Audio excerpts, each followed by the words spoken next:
Well, thank you both for sharing your personal stories, first of all. And I think that that's just very impressive and indicative of a lot of things that, you know, we probably have heard a lot about, not necessarily juicing, but I know from my family, my grandmother and my mom were very, very heavy into using a lot of herbs and a lot of roots to treat a lot of conditions that we have. That, of course, you know, you have like a lot of medicinal things that are on the market to basically treat the same things.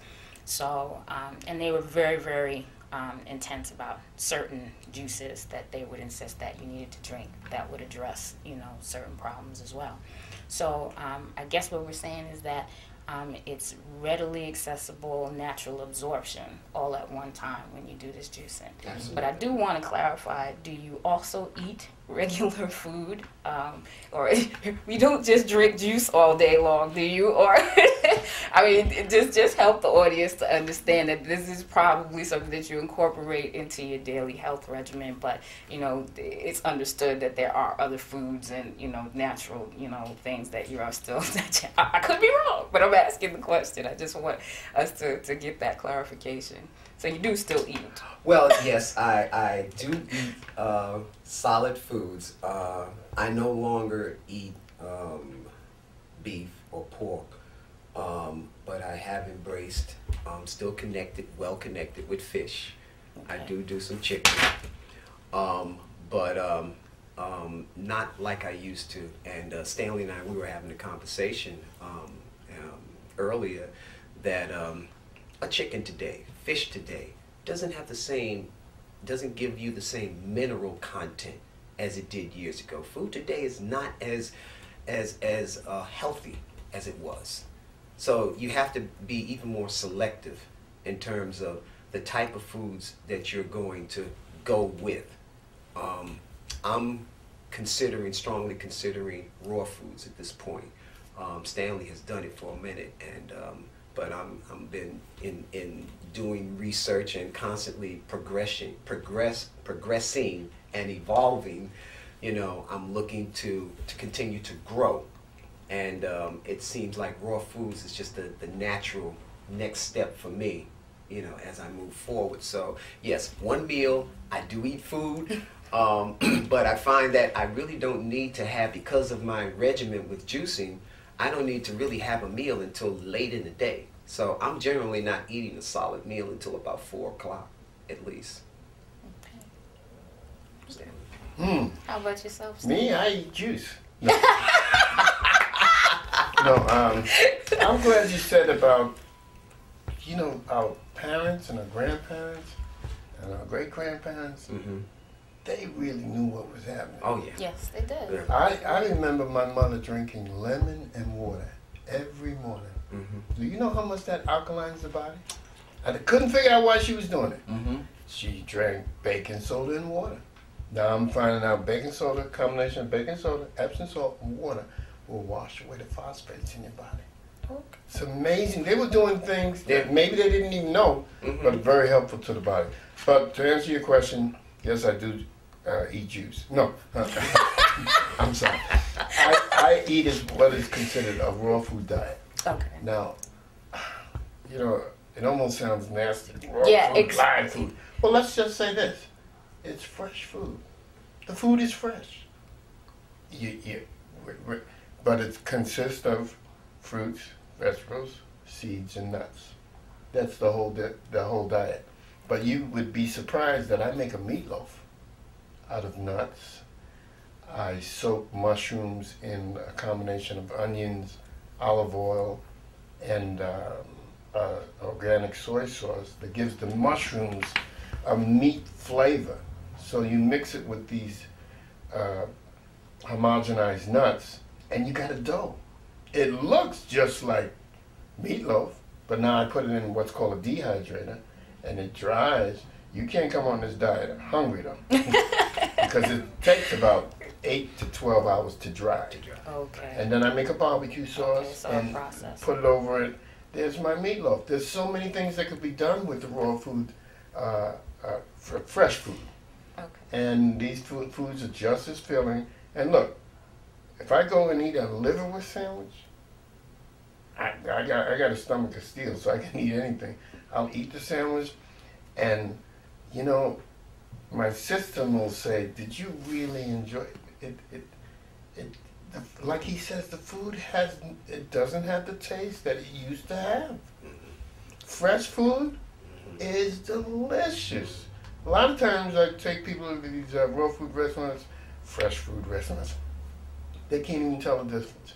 But you're getting the nutrition that we don't get from our fired up food. That's another thing. I don't want to go into that, but I mean, what they're doing to the food now is atrocious. We're eating drugs. We're eating things that are not meant for the system. Exactly. It's not food anymore. You look on the side panel of something, it's like, I can't pronounce half of these things. In the body, once it goes in the body says, what is this? This is not what I need. This is not what I want. So we're getting beat up. We're getting beat up by the foods. Yeah, I would say we definitely, in all of the foods that we eat now, I see that we have a lot of additives, we have a lot of preservatives.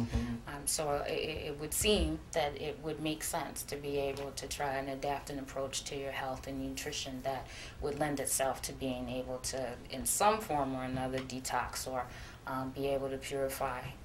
Even what they're saying now, that the additives and the injections that they're given to a lot of the meats and produce and things that we have now. So yeah, I think that, you know, it's a very, very important point that you're bringing out, what we will call live foods or, you know, raw foods. Do you blanch these foods, or is it just completely, you know, like if I were to go to the supermarket and I get, you know, my cabbage, or I get my carrots, or I get my green peppers, or whatever, do you do any processing related with heat whatsoever, or is this completely, you know, as it is, as it's purchased? Pretty much as it's purchased. But if I want something crunchy, I put it in the dehydrator, and it doesn't go beyond the temperature of 125 degrees, wherein you would lose the properties of that food. It would take a longer time to process it, but the food it's in its natural state, and you don't lose anything. That's the whole thing about eating food. You want to put nutrition in the body. And once you add fire, once it's cooked, you've lost all the nutrition, the value of the nutrition in that food. So, yeah. Okay. So what would you say? I guess my thought is, with the nutrition and the practices now that you've adapted, did you find along the way that there were any adverse effects? We hear about all the good, but when you first adapted, when your body first started to do this process, can you say that there was anything that was uncomfortable? Did you feel like you were actually satisfied from the food intake or the juicing intake?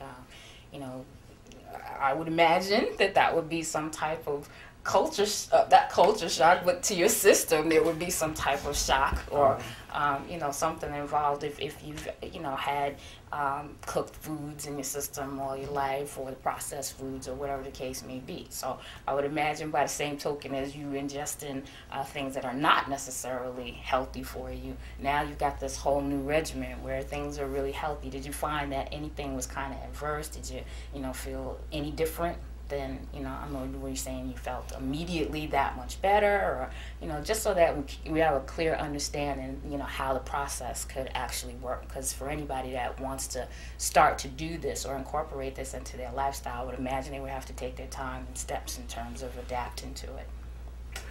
Well, for me, I think when I first encountered my ordeal, one of the things that I also did was I went on a fast.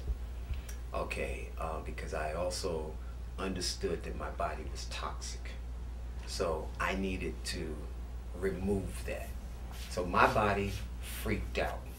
It freaked out. It was like, what are you doing? You're going past Dunkin' Donuts and you're not stopping in there. It knew every little spot, every moment of the day. It knew my habit.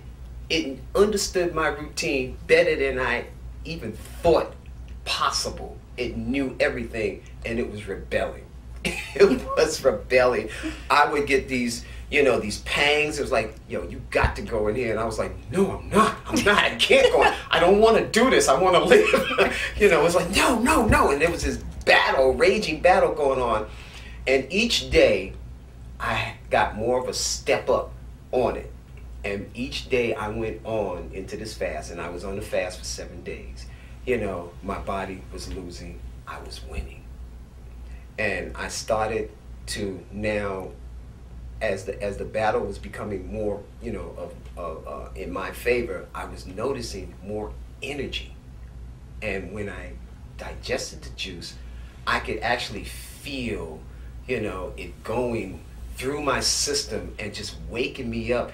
And I just felt my body just say, yay, oh boy, thank God. This kind of, transformation was going on. And I just evolved into the Energizer Bunny, after that period. And that was the beginning for me. So in terms of an effect, the effect was like, I'm here. Thank God, I'm here, So it was a wonderful transformation that I now realize and understand, and I have been able to recognize, but through a process. And I think that if anybody is dealing with something, the first thing that you need to do is detoxify so that your body can now absorb what you're putting into it. Because just as important as what you're putting in is that it gets out. It's true. Okay, if it's not paying rent, it needs to go. Go.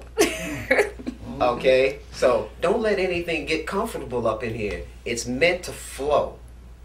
Okay, it's meant to come in, do what it does, and then get out. So when you detoxify, you enhance that process. You open the door for your body to absorb and receive the nutrients, the minerals that are designed for us, our bodies, and take advantage of.